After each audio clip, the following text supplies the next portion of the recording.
The Last Thing He Told Me by Laura Dave. Two can play at that game. I wait until the morning to call him. I wait until I feel calm and I'm sure I can do what I need to do.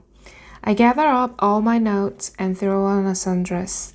I close the door to the hotel room quietly, careful not to wake Bailey. Then I head downstairs through the bustling lobby and go outside where I can walk along the street where I can control better what he hears in the background.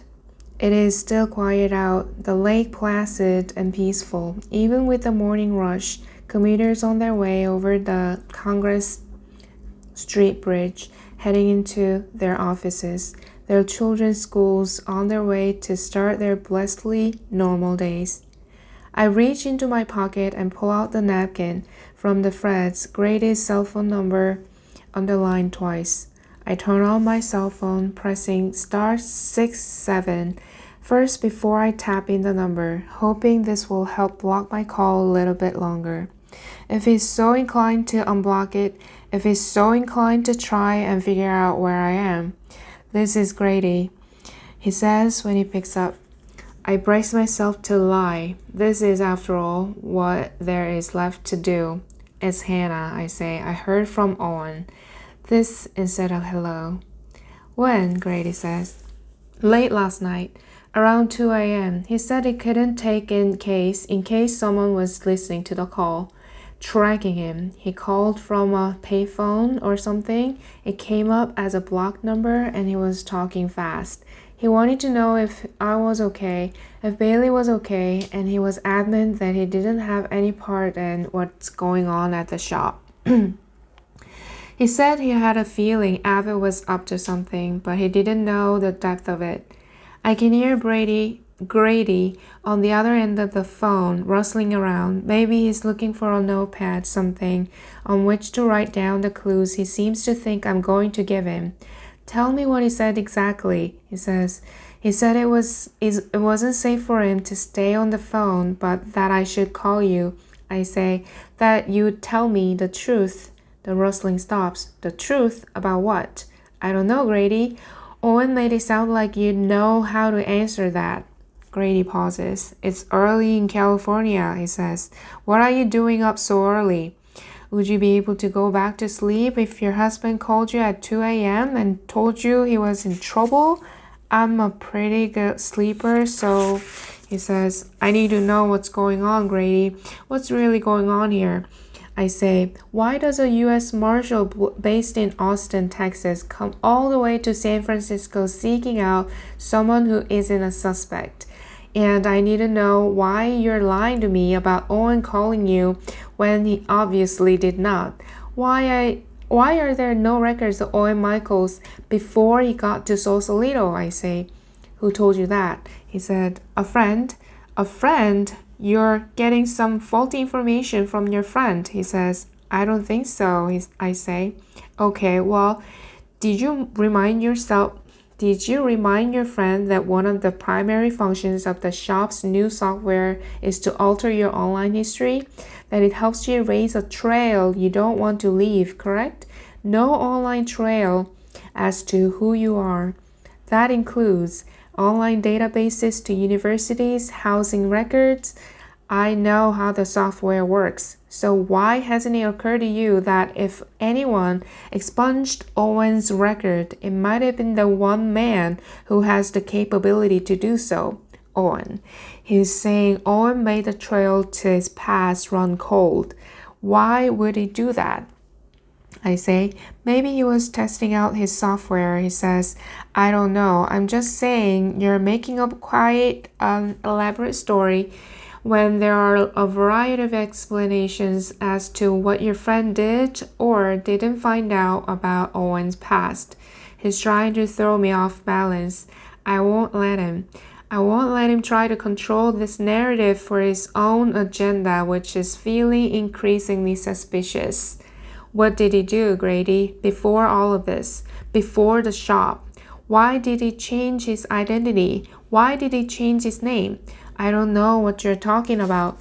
I think you do, I say. I think that explains why you came all the way to San Francisco for an investigation you have no jurisdiction over. He laughs. My jurisdiction puts me firmly in charge of this investigation, he says. I think you should probably worry a little less about that and more about some other things. Like what? Like the fact your pal, Special Agent Naomi Wu at the FBI is threatening to name Owen as an official person of interest. I pause. I haven't said her name. He knew her name. He seems to know everything. We don't have a whole lot of time before her team shows up at your house with search warrants. I'm fighting hard to hold her off for the moment, but I can't guarantee you it'll keep going this way. I think of Bailey having to come home to see her room turned apart, her world turned apart. Why, Grady? Excuse me? Why are you fighting so hard to stop that from happening? That's my job, he says. He says it absurdly, but I'm not convinced. Because something has clicked in for me. Grady doesn't want any of this for Owen any more than I do. Grady wants to help keep Owen away from that fate. Why is that? If Grady were just investigating Owen, if he were just trying to bring him in, if he was just trying to end this, he wouldn't care as much as he does. But something else is going on here, something far more nefarious than Owen being implicated in simple fraud. And suddenly I feel terrified that something is worse than anything I have imagined yet. Protect her.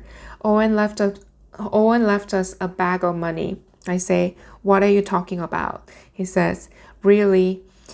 He left it for Bailey. It's a lot of money, and if someone shows up with one of those search warrants you're threatening me with, I don't want them discovering it. I don't want it used against me or as an excuse to take Bailey from me. That's not how it works. I'm still new to how it works. So in the meantime, I'm telling you about the money. I say, it's under my kitchen sink. I don't want anything to do with it. He's quiet. Well, I appreciate that. It's better that I take it than that they find it. He says, I can have someone in our San Francisco office come out and get it.